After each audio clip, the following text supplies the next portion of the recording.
aura-t-il une troisième vague épidémique? Depuis quelques jours, c'est le sujet qui fait débat sur les réseaux et dans plusieurs médias. Experts et épidémiologistes alertent, oui, on peut se retrouver avec une nouvelle vague épidémique dès le mois de janvier, avec de nouveau une explosion des cas positifs, de nouveau des hospitalisations et de nouveau des morts.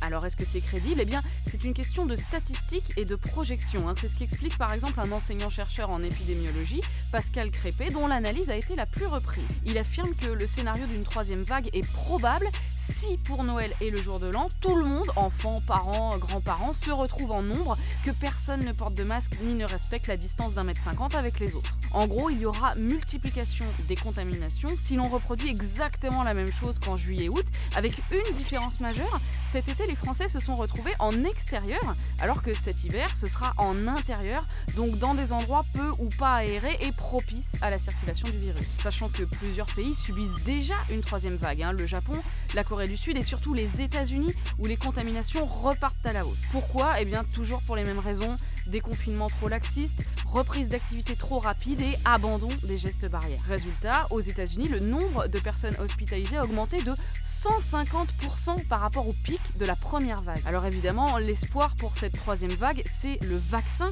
mais les doses ne seront pas disponibles avant au moins un mois et sûrement pas pour tout le monde. Donc en résumé, certes, la troisième vague n'est qu'un scénario, mais c'est le scénario le plus probable tant qu'il n'y a pas de vaccin et si l'on abandonne trop vite les gestes barrières. Move Radio, Hip Hop Nation.